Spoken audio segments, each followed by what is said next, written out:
Ahsoka, Balance of Truth, Book 1, Chapter 38. Hung, get Tagada Tai back into position now. Side was letting his composure fall to the wayside as his frustration grew. He felt his anger thrive past the point of idle emotion to a seething rage. Sir, we have been in position, Captain Hung's voice answered, contrasting the visual display before them all in a hollow image.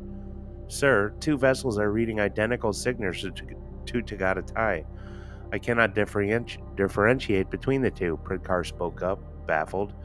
Sir, Bev shouted over Pridkar, the signals are converging. Side watched the hollow image as the net of signals moved as one toward his position, closing the distance between themselves and his ship concurrently.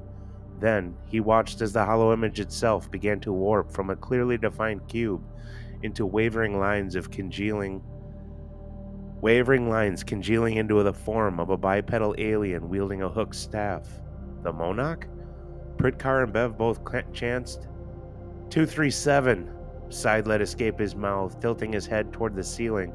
He continued, I don't give a damn about the position. Open fire now. Kawani, now! Ahsoka shouted. Kawani broke from her position, scooped the helmet from the ground, and rolled to take up a crouched position behind the Togruta a split second before Ahsoka unleashed an immense amount of coiled energy in a cone before her. Kawani could feel her sense of location waver as a staccato of intensely deep pulses rocked her chest, taking the air out of her lungs. Barris felt the air crackle around her. Any hope of an aerial interlude dashed by the static response from her wristcom. Nothing mattered, however. In that instant, she put her entire focus into a protective shield, a split second before Ahsoka's force wave smashed into it. She felt her lungs pressed to their breaking point as she was taken off her feet and sent careening down the corridor behind her, slamming with vicious force into one of the walls. Loose bits of duranium, stone, and debris caught in Ahsoka's wave scored her arms and face. She knew she had broken something, what she could not be specific, and lifted a hand to her head to confirm that deep lacerations were bleeding profusely. She could see Ahsoka now 20 meters away, lowering her hands. She took the next few seconds to take in the scope of the damage she had nearly been a victim of. The duranium platform at the center of the chamber had been sheared off entirely, and the concussive wave had obliterated the fore section of her corridor. Loud pings of cracking metal and stone echoed in the wake of falling debris and cascading rivulets of dust. A low rumble, separate from the previous destruction, began to shake the stronghold's foundations, assuring her the entire structure was doomed to collapse before the first volley of turbolaser blasts would ever find their targets. She pulled herself onto her feet, taking one last look at Ahsoka before disappearing into the blackness of the corridor behind her. Kawani wasn't sure how to respond initially, seeing the devastation from her vantage point. Shadows of Nar Shaddaa came and went as if in fleeting thought, as the destruction before her was extensively more severe. Her admiration was halted by the loud crack of splitting stone and torn metal threatening to bring what remained of the chamber down upon them both. Ahsoka, time to go, she shouted over the last echoing report. Ahsoka, come on, she cried again as the Togruta stood motionless. Ahsoka heard rumbling behind her, but could not identify the source as she slowly brought her hands to her sides. A host of other sounds joined the mumbling, however muffled and diluted, and then she felt a hand on her shoulder. Slowly turning, she looked at a familiar face and felt her legs wavering. The familiar face turned out to be a familiar form with two arms reaching for her. She felt a strange pressure coming from her midsection, and a sense of weightlessness overtook her. She tried keeping her eyes open, but they were too heavy, and she gave up the effort. She was moving quickly, but her feet weren't touching the ground. She was flying. I can't fly, I don't have wings, she thought, then didn't think. A deep warmth washed over her, and she succumbed to unconsciousness. Kawani saw the fading look in Ahsoka's eyes and didn't bother talking anymore. She spun the Togruta around, clipped her saber back at her waist, and heaved her onto her prone shoulder, taking care not to bang her head into the rifle's barrel. She slipped the helmet back over her head and ran as fast as possible to the corridor they had entered.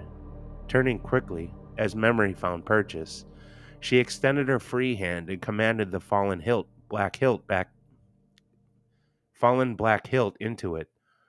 The saber fired from the ground and landed with a smack into the middle of her waiting palm. With a wrinkled smile, she tossed it into a pocket at her knee, grabbed Ahsoka's backside, and ran as fast as she could for the exit. Seeing the red glow emanating from the corridor's exit, Kawani doubled her effort as dust clouds pushed past her dashing form. A significant crack overhead split itself into existence with a deafening pop, raining debris down onto them both. She rounded the corner and saw an open cargo bay waiting for them on the devastated landing pad, R3 bobbing with excitement. Kawani dug deep to extol the energy needed for her final push, and the creaking of metal and the broken stone behind her provided all the motivation necessary. A new sound cracked through the air as the sky lit up with varying sizes of green packets, reflecting through the iridescent gray and red clouds, providing a stark contrast. They materialized from the cloud cover in a highly charged energy salvo, slamming into the highest points of the stronghold in a deafening report and raining stone. She reached the lowered bay ramp and threw herself upon it as the sky engulfed a constant shade of green. She looked up at her droid, deaf to any noise, and watched as he had deftly twisted his interface appendage into the ship's terminal. She felt her legs raised above her waist, then slid with Ahsoka at her side onto the cargo bay flooring. With the side of her face planted against the cool metal, she watched with her left eye as the control registered a green light. Then she felt the unmistakable rush of a ship rocketing underneath her. "Ceasefire," sighed Command of the Silent Fleet TACnet. "There's no way anyone survived this," he thought, the carnage visible through the bridge's transparisteel viewport.